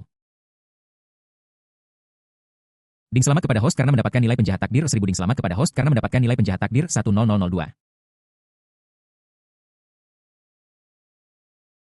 Ding selamat kepada host karena mendapatkan nilai penjahat takdir 10003. Di sisi lain, di Kabupaten Jiangnan, di gerbang grup Lin, seorang pemuda berpakaian sederhana sedang berjongkok di tepi jalan. Merokok dan mengepulkan asap. Di sampingnya, ada seorang pria parubaya yang berjongkok. Mata harimaunya tampak mengintimidasi bahkan tanpa marah. Tetapi ketika dia melihat pemuda itu, ada kekaguman yang mendalam di matanya. Orang ini tidak lain adalah Long Ju yang baru saja kembali ke Kabupaten Jiangnan dan merupakan jenderal paling setia di bawah Ye Chen. Dengan wajah muram, dia melaporkan dengan jujur, Jenderal Long, ketika tentara perbatasan utara sedang berbisnis di Tianhai. Mereka terpaksa mundur oleh tentara penjaga kabupaten dan komandan tentara penjaga kabupaten yang memimpin tim secara pribadi. Kita terlalu sedikit orang untuk bersaing dengan mereka dan ini adalah wilayah Kabupaten Jiangnan. Jika kita bentrok dengan penjaga kabupaten, itu mungkin akan menyebabkan konflik skala besar. Berapa kali aku memberitahumu? Panggil saja aku Ye Chen. Mengapa memanggilku Long Shuai? Apa kau bilang kau tidak mengerti atau bagaimana? Ye Chen menampar kepala Long Ju dengan marah dan berkata, jika kamu berteriak lagi lain kali, kembali ke utara. Juga, untuk urusan terkini di utara semua yang besar dan kecil harus dikelola oleh kalian para pejuang. Jangan tanyakan semuanya padaku. Aku punya hal penting untuk dilakukan. Istriku akan segera pulang kerja. Ini adalah hal yang sangat penting. Tapi kakak Ye Samsara membunuh seorang anggota berpangkat tinggi dari tentara utara kita. Bagi kita di wilayah utara, bukankah ini harus dibunuh? Kamu yang menetapkan aturannya. Long Ju masih sedikit marah. Jika kita membiarkan Samsara lolos begitu saja, aku khawatir jutaan tentara-tentara utara akan sulit mempercayainya. Juga, kali ini komandan pasukan penjaga wilayah secara pribadi memimpin pasukannya untuk berperang melawan tentara perbatasan utara kita. Saya menduga bahwa pewaris langsung keluarga Ye berada di balik ini. Orang itu terlibat dengan Samsara, dan jelas bahwa dia telah berhubungan dengannya. Saya tidak pernah berniat untuk membiarkan Anda terlibat dalam masalah ini. Jika Anda membunuh Samsara, tidak apa-apa. Ini akan membuat jutaan tentara wilayah utara dengan tulus yakin. Namun sekarang, semuanya telah berkembang hingga titik ini, dan tidak perlu terus mengejarnya. Ketika saya masih di utara, saya menemukan beberapa petunjuk. Sangat mungkin Samsara tidak membunuh orang yang salah. Ekspresi Ye Chen menjadi dingin. Jika dia tidak mengetahui beberapa detail rahasia lainnya. Bagaimana dia bisa membiarkan seorang pembunuh membunuh anak buahnya di wilayahnya? Itu hanyalah ketidakpedulian yang disengaja dan pembunuhan dengan pisau pinjaman. Jika tentara utara membunuh Samsara, dia akan merahasiakannya. Itu hanyalah kematian seorang pembunuh yang normal untuk wilayah utara yang telah berada dalam kekacauan selama bertahun-tahun. Tapi sekarang, segala sesuatunya telah berkembang di luar dugaan. Jika saya terus mengejarnya secara membabi buta, sangat mungkin akan menyebabkan masalah yang tidak perlu. Seperti beberapa rahasia yang terungkap. Saat itu, hal ini hanya akan mengguncang moral pasukan utara. Mari kita akhiri masalah ini di sini. Ye Chen berdiri, lalu membuang puntung rokoknya ke tanah. Dan mematikannya dengan ujung sepatunya. Dia melirik ke pintu. Dia segera memperlakukan Long Ju seperti sepotong udara, melemparkannya ke samping, mengendarai skuter listriknya sendiri, dan melaju dengan suara berdengung. Hei, bukankah itu Ye Chen? Dia sangat tepat waktu. Dia baru saja pulang kerja dan dia sudah menunggu di gerbang perusahaan untuk menjemput istrinya. Benar sekali. Jika kamu tidak melihat istri secantik itu setiap hari. Dan seseorang merebutnya di masa depan, bukankah kamu akan menyesal setengah mati? Apa yang kamu tahu? Ye Chen adalah, dia menghabiskan sepanjang hari di rumah mencuci pakaian dan memasak. Dia bergantung pada istrinya untuk menghasilkan uang. Bagaimana jika dia dicampakkan oleh CEO kita? Apa yang harus kita lakukan kalau beberapa karyawan senior Lin Group tidak bisa menahan cibiran pada Ye Chen ketika mereka melihatnya mengendarai skuter listrik seperti biasa? Lin Xinyi, cucu generasi ketiga dari keluarga Lin. Menjabat sebagai penjabat Presiden Lin Group, semua tugas yang seharusnya membuat Presiden sibuk diselesaikan oleh Lin Xinyi. Namun terlepas dari gelar ini, Lin Xinyi tidak menikmati hak normal yang seharusnya dimiliki seorang CEO. Contohnya, dia tidak memenuhi syarat untuk memberhentikan karyawan senior yang mencibir dan sinis itu. Dia bahkan harus khawatir dikritik oleh karyawan-karyawan ini karena tidak melakukan pekerjaannya dengan baik. Logikanya sebagai anggota keluarga Lin, dia seharusnya bisa berkembang di perusahaan keluarganya. Namun sayangnya, dia tidak dihargai oleh keluarganya. Dia melakukan pekerjaan seorang presiden tetapi hanya menerima gaji seorang asisten presiden. Jelas bahwa ini adalah jenis kehidupan pekerja keras di mana seseorang menghasilkan gaji 8.000 yuan tetapi harus mengkhawatirkan bisnis senilai 000 yuan gaji tetapi harus mengkhawatirkan bisnis bernilai ratusan juta atau bahkan puluhan juta. Setelah hari-hari yang sibuk, dia sudah kelelahan, dan dia merasa lebih sedih lagi setelah mendengar kata-kata dingin seperti itu dari rekan-rekannya. Bukan untuk Ye Chen. Hanya untuk dirimu sendiri, itu tidak sepadan. Bab 441 Undangan Pesta Ulang Tahun, Istri, masuk ke mobil. Makanan sudah siap dan kami menunggumu untuk pulang. Ye Chen sama sekali mengabaikan ejekan dari karyawan grup Lin. menepuk jok belakang skuter listrik dan memberikan undangan antusias. Mengingat status dan posisinya, karyawan Brooklyn ini seperti semut di matanya. Yang bisa dengan mudah dikendalikan dan dihancurkan sampai mati. Raksasa, mengapa repot dengan ejekan semut? Dia sangat berpikiran terbuka dan hanya memiliki Lin Sinyi di matanya. Lin Sinyi mengerutkan kening, takut seseorang akan menemukan sesuatu. Jadi dia dengan cepat menyembunyikan ketidaksenangannya dan tersenyum saat dia naik skuter listrik Ye Chen. Ada jarak di antara mereka di atas jok. Setelah melambai kepada rekannya, dia mengikuti Ye Chen dan pergi. Setelah meninggalkan Lin Group. Lin Sinyi berbicara dengan dingin, aku tidak membantahmu karena ada orang di sini, berapa kali aku memberitahumu jangan panggil aku istri. Jika kakekku tidak memintaku untuk menikahimu, aku tidak akan ada hubungannya sama sekali denganmu juga. Bisakah kamu tolong jangan datang ke perusahaan untuk menjemputku lagi di masa depan? Dia tidak menyukai Ye Chen dan tidak punya perasaan padanya. Situasi saat ini sepenuhnya disebabkan oleh perintah kematian kakeknya. Jika mungkin, dia bisa mencoba menerima Ye Chen sebagai seseorang. Namun, 3 tahun telah berlalu, dan pria ini sama sekali tidak memiliki sikap positif. Dia bahkan belum mencari pekerjaan dan sibuk dengan urusan keluarga di rumah. Dia tidak materialistis, tetapi dia melihat bahwa pacar rekan-rekan lainnya sukses dalam karir mereka dan dijemput serta diantar dengan BMW dan Mercedes-Benz. Tetapi suaminya sendiri mengendarai skuter listrik kecil seharga kurang dari 3.000 yuan setiap hari di tengah angin dan matahari. Kesenjangan yang sangat besar membuatnya merasa tidak nyaman. Istri, Sinyi, apakah kamu merasa malu duduk di skuter listrikku? Ye Chen bertanya dengan tenang. Lin Sinyi mengerutkan bibirnya, memegang sandaran skuter listrik di tangannya dan ragu-ragu sejenak. Bagaimana kalau saat kita sampai di rumah?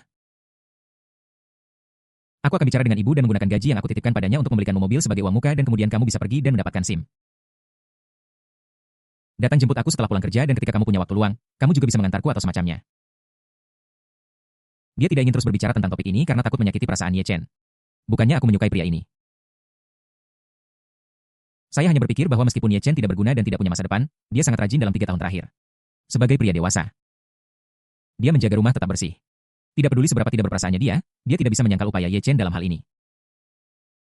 Jika memungkinkan, dia berharap dia akan memiliki lebih banyak suara di keluarga dan dapat memutuskan masa depannya sendiri. Kemudian dia bisa berbicara terus terang dengan Ye Chen, berpisah darinya. Dan memberinya sejumlah besar uang sehingga dia tidak perlu khawatir tentang makanan dan pakaian selama sisa hidupnya. Selain itu, membeli mobil cukup nyaman. Ini bisa mengajarkan Ye Chen untuk bekerja keras mencari uang. Sehingga bahkan jika dia berpisah darinya di masa depan, dia tidak akan mati kelaparan. Lin Sinyi memegang pintu belakang mobil dengan satu tangan dan menopang dahinya dengan tangan yang lain, tampak semakin kelelahan. Sampai sekarang, dia masih tidak mengerti mengapa kakeknya bersikeras membiarkannya bersama Ye Chen.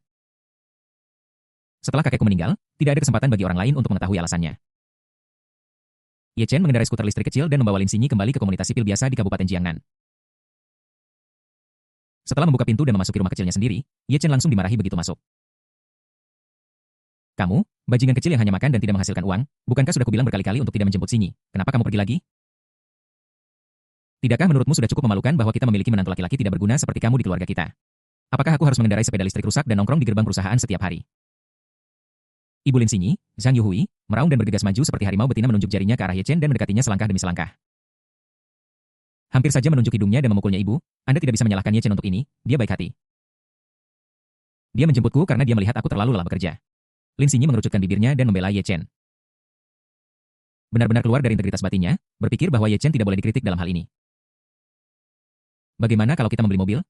Aku sudah menabung lebih dari 100.000 yuan bersamamu selama 3 tahun terakhir. Aku bisa menggunakan beberapa puluh ribu yuan sebagai uang muka dan membayar kembali pinjaman selanjutnya. Dengan begini, Ye Chen tidak perlu mengendarai sepeda listrik untuk menjemputku setiap hari. Zhang Yuhui sangat marah. Beli mobil Lin Sinyi. Dit, apakah aku salah dengar kamu bilang kamu ingin membeli mobil?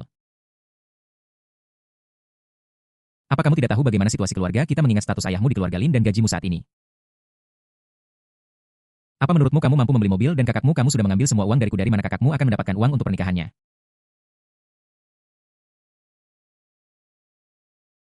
Tanya keluarga Lin Anda apakah mereka menginginkannya. Apakah keluarga Lin Anda akan memberikannya kepada Anda? Atau apakah saya masih? Jika dia keluar rumah, dia akan mati kelaparan dalam waktu singkat. Zhang Yuhui bertarung 1 lawan 3 dan menyerang mereka satu persatu. Dari Ye Chen ke Lin Sinyi, dan akhirnya menunjuk pada suaminya yang pengecut. Ketiganya tidak berani mengatakan sepatah kata pun dan benar-benar ditekan oleh dengusan Zhang Yuhui. Melihat keluarga menahan amarah mereka tetapi tidak berani berbicara. Zhang Yuhui mendengus dingin dan berkata dengan sinis, bukan tidak mungkin untuk membeli mobil. Ayahmu dan aku baru saja kembali dari keluarga Lin. Wanita tua itu berkata bahwa siapapun yang bisa mendapatkan undangan ke pesta ulang tahun Tuan Muda Ye akan diberi hadiah 5 juta. Jika kamu bisa mendapatkannya, apalagi mobil kecil dengan uang muka puluhan ribu yuan. Bahkan BMW atau Mercedes-Benz, keluarga kami mampu membelinya. Undangan ke pesta ulang tahun Tuan Muda Ye. Siapa Tuan Muda Ye? Lin Xinyi bergumam pelan, merasa bahwa kata-kata Tuan Ye terdengar familiar. Zhang Yuhui memutar matanya, tentu saja Ye Xiao adalah seseorang yang tidak bisa kau sentuh. Apa kau pikir semua orang sepertimu, seorang suami tidak berguna yang hanya tahu cara memasak di rumah? Dia adalah keturunan langsung generasi ketiga dari keluarga Ye di ibu kota. Dia adalah satu-satunya ahli waris masa depan keluarga Ye dan orang yang bertanggung jawab atas keluarga Ye yang besar itu. Belum lagi keluarga Lin Anda, bahkan keluarga-keluarga teratas di Kabupaten Jiangnan seperti keluarga Mo tidak ada apa-apanya di depan Tuan Muda Ye. Aku benar-benar tidak tahu dosa apa yang kulakukan, Zhang Yuhui, di kehidupan sebelumnya hingga memiliki menantu yang pengecut seperti ini. Ketika aku berkumpul dengan teman-teman lamaku, putra dan menantu mereka semua sangat mampu. Tapi menantu laki-lakiku dari keluarga ibuku hanya bisa memasak. Aku terlalu malu untuk memberitahu orang lain tentang hal itu. Jika menantuku adalah Tuan. Jika menantuku adalah seseorang yang dekat dengan Tuan Ye, aku bisa menghancurkan wanita-wanita itu hanya dengan satu kata. Bagaimana bisa begitu sedih seperti sekarang? Saat dia mengatakan itu, dia melotot pada Ye Chen lagi, merasa tidak senang bagaimanapun dia memandangnya. Ye Chen tidak peduli dan tanpa acuh tak acuh. Jadi, kenapa dengan Tuan Ye? Dia hanyalah calon pewaris keluarga Ye. Dibandingkan dengan dia sangat rentan. Jika saja aku tidak ingin menjalani kehidupan sederhana dengan istriku, bagaimana mungkin aku lebih rendah dari anak generasi kedua itu? Namun, setelah melihat tatapan Lin Xinyi yang penuh harapan dan sedikit kagum, Ye Chen masih berbisik mungkin aku bisa mendapatkan undangan ke pesta ulang tahun bab 442 perjalanan bisnis sementara Lin Xinyi ke Tianhai.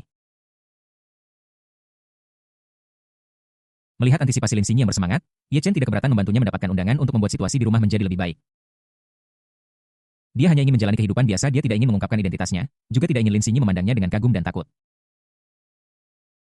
Tapi soal undangan, jika dia bisa mendapatkannya, hadiah akan diberikan oleh wanita tua dari keluarga Lin dan tidak ada hubungannya dengan dia. Jadi dia bisa mencari alasan untuk lolos nanti. Ye Chen, apa yang kamu bicarakan? Apa yang tidak bisa kudengar? Zhang Yuhui kesal dengan gumaman Ye Chen dan meraung. Ye Chen tanpa acuh tak acuh. Bukan apa-apa, hanya saja aku punya teman yang sepertinya bisa mendapatkan undangan. Lin Xinyi ingin menghentikannya. Dia tidak pernah terpikir untuk bergantung pada Ye Chen untuk mendapatkan undangan ke pesta ulang tahun Ye Xiao.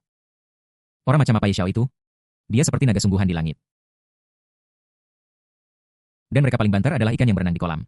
Mereka sama sekali tidak berada pada level yang sama dan tidak mungkin. Belum lagi Ye Chen, tapi tangannya tidak secepat mulut Ye Chen. Sebelum dia bisa menghentikannya, orang ini sudah berbicara tanpa memikirkan konsekuensi apapun. Setelah mendengar apa yang dikatakan Ye Chen, Zhang Yuhui sangat marah. Bisakah kamu mendapatkan undangan ke pesta ulang tahun Ye Xiao? Kamu benar-benar punya mulut yang besar. Di keluarga Lin yang sebesar ini, tidak ada yang berani sesumbar di depan wanita tua itu. Katakan saja apa yang ingin kamu katakan, bagaimana jika kamu tidak bisa melakukannya? Ye Chen terkekeh. Apa yang menurutmu harus kita lakukan? Dia tidak terlalu. Itu hanya pesta ulang tahun anak generasi kedua. Tidak bisakah Ye Chen pergi jika dia mau?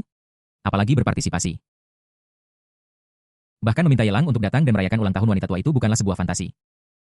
Kamu sendiri yang mengatakan ini, tidak ada yang memaksamu. Jika kamu tidak bisa mendapatkan undangan ke pesta ulang tahun Master Ye, keluar dari rumah kami. Supaya aku tidak kesal melihatmu setiap hari. Zhang Yuhui mencibir dan tiba-tiba berpikir, jika Ye Chen mengambil inisiatif untuk meninggalkan rumahnya, apakah keluarga Lin tidak punya cara untuk menyalahkannya? Ketika lelaki tua itu masih hidup, dia bersikeras menikahkan putrinya dengan Ye Chen, jadi sekarang lelaki tua itu sudah meninggal. Dia tidak punya cara untuk menendang keluar menantu ini dari rumah. Tetapi jika Ye Chen pergi atas inisiatifnya sendiri, itu akan menjadi masalah yang berbeda. Oke, Chen mengangguk dengan tenang, tapi bagaimana jika aku mendapatkan undangan itu? Zhang Yuhui bahkan tidak berpikir dua kali jika kamu bisa mendapatkan undangan ke pesta ulang tahun Master Ye. Aku akan berlutut dan bersujud kepadamu 3 kali ini, sama sekali tidak mungkin. Dia tidak perlu memikirkan konsekuensinya, ibu. Apa yang kamu bicarakan? Ye Chen merasa geli, apa gunanya bersujud?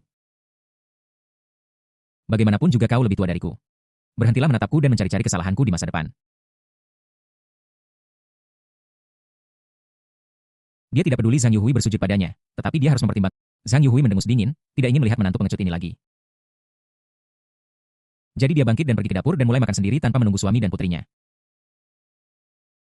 Ayah Lin Xinyi seolah-olah dia sudah terbiasa juga bergabung di meja makan ketika keluarga sedang makan, tidak ada yang kentut. Dan mereka semua memiliki kekhawatiran sendiri-sendiri di hati mereka, terutama Lin Xinyi yang sangat mudah tersinggung. Dia tidak percaya bahwa Ye Chen bisa mendapatkan undangan ke pesta ulang tahun Ye Xiao, tetapi dia sendiri tidak memiliki cara untuk mendapatkannya. Jika dia bisa mendapatkan undangan, itu akan cukup bagi wanita tua itu untuk berteman dengan banyak keluarga terkemuka di Kabupaten Jiangnan di pesta ulang tahun Tuan Muda Ye. Dan dia pasti akan memberi penghargaan besar kepada keluarganya. 5 juta penuh. Berapa tahun yang dibutuhkan untuk mengumpulkan uang sejumlah ini jika dia bekerja di sebuah perusahaan? Dia sangat berharap mendapatkan uang ini. Ding dong, 2 pengingat pesan berurutan terdengar di meja makan. Ye Chen menoleh dengan rasa ingin tahu dan menatap Lin Xinyi yang sedang melihat ponselnya. Ada apa? Apa yang bisa terjadi? Xinyi sangat sibuk di tempat kerja. Apa menurutmu semua orang sepertimu dan tidak punya pekerjaan? Zhang Yuhui secara refleks menampar wajah Ye Chen lalu melihat putrinya apa yang terjadi. Lin Xinyi menggelengkan kepalanya. Tidak ada perusahaan baru saja mengatur agar aku melakukan perjalanan bisnis ke Tianhai yang mungkin memakan waktu 1 hingga 2 hari. Dan seorang teman saya dari Tianhai mengundang saya untuk duduk di kafenya. Anda menjalankan kedai kopi. Seorang pria atau wanita? Pria tidak diizinkan masuk. Masa depan apa yang bisa dimiliki seseorang yang menjalankan kedai kopi yang lusuh? Zhang Yuhui mendengus dingin, menunjukkan kekuatan yang besar. Lin Xinyi tertawa. Bu, dia perempuan, teman saya, dan kafenya terletak di pusat kota Tianhai. Dengan area seluas ini, pasti harganya jutaan atau bahkan puluhan juta. Aku tidak tahu seberapa lebih kaya dia daripada keluarga kita. Bagaimana bisa pemilik kedai kopi kumuh bisa begitu kaya? Dia pasti berhubungan dengan bos kaya. Saat dia berbicara, Zhang Yuhui memandang Ye Chen lagi, menunjuknya dengan sumpitnya. Lihat dirimu, kamu tidak punya latar belakang keluarga. Tidak berkarakter dan kamu bahkan tidak sebaik salah satu teman perempuan putriku. Aku benar-benar tidak tahu keberuntungan macam apa yang kamu miliki hingga bisa menikah ke keluarga. Katak dalam sumur itu picik dan terlalu malas untuk diganggu. Jika Zhang Yuhui bukan ibu kandung Lin Xinyi.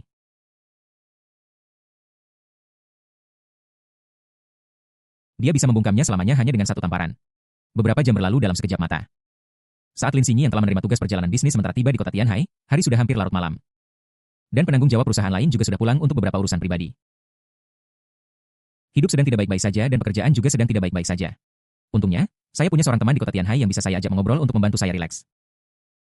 Setelah meninggalkan perusahaan koperasi, Lin Xinyi naik taksi dan langsung pergi ke kafe. Ketika dia tiba di kafe dan duduk, latte favoritnya dibawakan kepadanya. Lin Xinyi mendongak dan melihat wajah Xiaoyu yang familiar.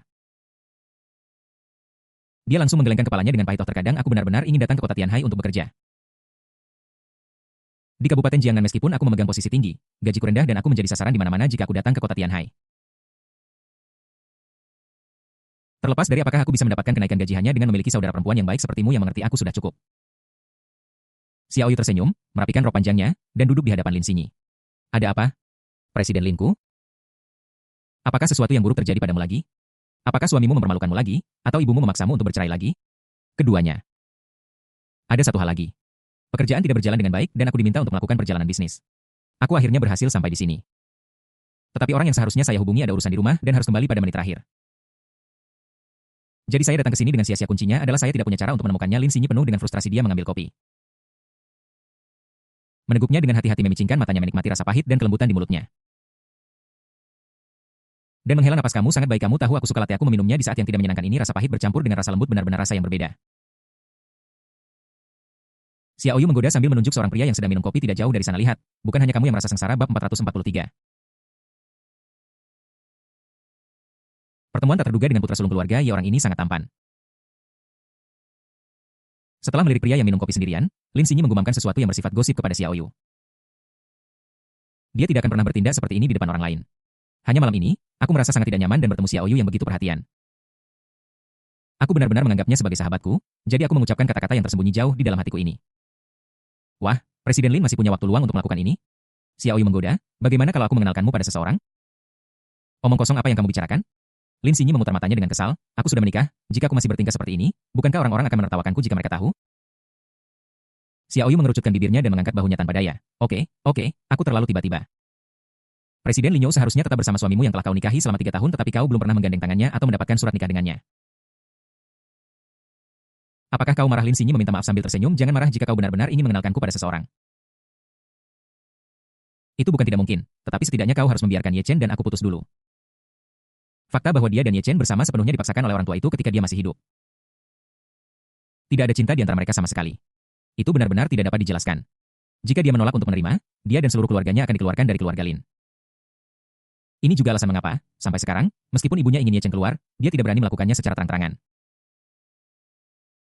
Ketika dia mendapatkan lebih banyak kekuatan di masa depan, dia secara alami akan memenuhi syarat untuk memutuskan bagaimana menghabiskan sisa hidupnya. Hal pertama adalah memberi Ye Chen sejumlah uang untuk mengakhiri pernikahan ini tanpa perasaan atau fakta apapun. Mengapa aku harus marah? Kaulah yang hidup dengan Ye Chen. Bukan aku, kata Xiaoyu dengan acuh tak acuh. Menurutku, kau seharusnya meninggalkan keluarga Lin saja. Bekerja keras di keluarga Lin, mengurus bisnis senilai ratusan juta dengan gaji 800 yuan adalah usaha yang sepadan dengan hasilnya bahkan jika Anda keluar dengan pendidikan dan kemampuan Anda. Kamu seharusnya bisa mendapatkan lebih dari ini, kan? Kenapa kamu harus tinggal di kolam kecil keluarga Lin itu? Meskipun demikian, jika saya benar-benar meninggalkan keluarga Lin, bagaimana saya bisa duduk di posisi ini? Orang lain di keluarga mungkin berpikir bahwa saya bekerja secara gratis sekarang, tetapi bukankah ini kesempatan bagus bagi saya untuk meningkatkan diri? Di perusahaan lain, bisakah saya memiliki visi dan kesempatan pelatihan yang sama seperti yang saya miliki sekarang? Lin Xinyi tidak bodoh, dia bahkan sangat pintar, sebaliknya dia tidak akan pernah menderita penindasan seperti itu. Dia punya ide-ide sendiri, begitu keberadaannya menjadi sangat diperlukan di masa depan. Bahkan wanita tua itu perlu memberinya hak dan imbalan yang cukup. Jika kamu pergi ke tempat lain, kamu mungkin harus mulai dari awal lagi. Dan Anda harus waspada terhadap hal-hal lain seperti koneksi dan aturan tak terucap di tempat kerja. Tiba-tiba teringat sesuatu, Lin Xinyi menambahkan, juga, jika saya meninggalkan keluarga Lin, saya akan memiliki lebih sedikit peluang. Misalnya, kali ini, nenek mengumumkan dalam keluarga bahwa siapapun yang bisa mendapatkan undangan ke pesta ulang tahun Master Ye akan menerima hadiah uang tunai sebesar 5 juta. Beberapa orang bahkan tidak bisa menghasilkan uang sebanyak ini seumur hidup mereka, apalagi menyimpannya dan memegangnya di tangan mereka. Itu benar. Tapi undangan macam apa yang bernilai 5 juta? Apakah nenekmu gila? Xiao Yu bertanya meskipun dia tahu yang sebenarnya tetapi berpura-pura bingung. Lin Xinyi tersenyum. Nenek sangat pintar. Seberapa besar sosok Ye Xiao? Jika saya bisa menghadiri pesta ulang tahunnya, saya tidak hanya akan bisa bertemu dengan banyak keluarga terkemuka di Kabupaten Jiangnan, tetapi juga memiliki kesempatan untuk berkomunikasi dan bahkan bekerja sama dengan mereka. Dan ada juga kesempatan untuk bertemu dengan Tuan Muda Ye. Jika kita bisa mengobrol dengannya selama beberapa menit, itu akan membawa perubahan yang menggemparkan bagi keluarga Lin kita. Sejauh yang saya tahu, ada kasus di mana keluarga Luo dan keluarga Ye di kota Tianyu, Kabupaten Jiangnan, tampaknya telah membuat perjanjian pernikahan. Pada saat itu, hampir semua keluarga besar di seluruh Kabupaten Jiangnan ingin memberikan uang kepada keluarga Luo. Namun, uang itu benar-benar tidak berharga seperti kertas. Jika Tuan Muda Ye tidak secara pribadi menolak masalah ini, keluarga Luo pasti akan menjadi salah satu keluarga teratas di Kabupaten Jiangnan. Keluarga Lin kami tidak perlu seperti keluarga Luo. Selama kita bisa memiliki sedikit hubungan dengan Tuan Muda Ye, kita bisa mendapatkan keuntungan yang jauh melebihi 5 juta. Ye Xiao ini benar-benar luar biasa. Sayang sekali para tokoh besar itu pasti melayang di awan. Mereka bahkan tidak akan melihat orang biasa seperti kita. Xiao Yu berfantasi sejenak. Kemudian dengan cepat menggelengkan kepalanya, menunjuk ke arah seorang pria yang sedang minum kopi tidak jauh dari sana, dan berkata dengan nada bercanda, aku sudah berbicara dengannya sebelumnya, dan menurutku nama belakangnya adalah Ye. Aku benar-benar tidak tahu mengapa nama keluarga yang sama mengarah pada nasib yang sangat berbeda. Ada banyak orang dengan nama keluarga Ye di dunia. Jika kamu bilang begitu, aku tidak tahu bagaimana caranya menghela napas. Siapa namanya? Kamu sudah berbicara dengannya. Kenapa kamu berpikir untuk mengenalkannya padaku sekarang? Lin Xinyi meliriknya dan bergosip lagi, mungkinkah kamu tidak menyukainya? Xiao Yu mengerutkan bibirnya dan berkata, itu karena mereka terlalu malas untuk memperhatikanku.